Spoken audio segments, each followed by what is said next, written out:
চিপাঝাৰত matric পৰীক্ষাৰ্থীৰ মৃত্যুত শোকৰ ছাঁ। পৰীক্ষাৰ প্ৰথম দিনটোতেই পৰীক্ষা হলত মূৰ্ছা গৈছিল চিপাঝাৰ বিজে বালিকা উচ্চতৰ মাধ্যমিক বিদ্যালয়ৰ ছাত্ৰী অনন্যা বৰুৱা। লগে লগে চিপাঝাৰ প্ৰাথমিক আৰু সামূহিক চিকিৎসালয়ত ভৰ্তি কৰোৱাৰ পিছতেই উন্নত চিকিৎসাৰ বাবে প্ৰেৰণ কৰা হৈছিল গুৱাহাটীলৈ। চিকিৎসাধীন অৱস্থাতেই যোৱা নিশা GMCHত শেষ নিশ্বাস ত্যাগ কৰে ছাত্ৰীগৰাকীয়ে। চিপাঝাৰৰ মাৰৈ গাঁৱৰ ছাত্ৰীগৰাকীৰ মৃত্যুত অঞ্চলজুৰি শোকৰ ছাঁ পৰিছে।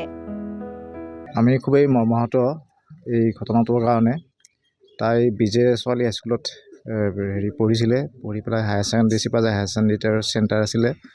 পৰীক্ষা দিব গৈ ঠিক পৰীক্ষা হলত বহাৰ লগে লগেই তাই অত্যন্ত মূৰৰ বিষ অনুভৱ কৰি ঢলি পৰে আৰু সেই মুহূৰ্ততে মূৰ্ছা যায়।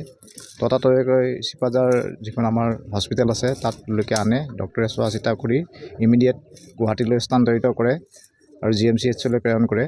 কিন্তু বায়তা চালি পোৱাৰ পিছতেই অৱস্থাটো অলপ শোচনীয় হোৱাৰ কাৰণে লগে লগে আমাৰ নাৰায়ণ হৃদয়ালয়ত তেখেতক লৈ যায়। লৈ যোৱাৰ পিছত তাতে অকণমান ট্ৰিটমেণ্ট কৰাৰ পিছত আকৌ GMCHলৈ আবেলি সময়ত স্থানান্তৰ কৰে। ডক্টৰে কোৱা মতে ইণ্টাৰনেল হিমৰেজ হৈছে, তেওঁৰ ব্ৰেইনত অত্যাধিক হোৱাৰ কাৰণে হয়তো আজিৰ এই অৱস্থাটো হ'ল। আমি খুবেই দুখিত। তাই বৰ অমায়িক ছোৱালী আছিলে, মেধাৱী ছোৱালী আছিলে, ক'বলৈ ভাষা নাই তাৰমানে। News desk report B24 Assam any.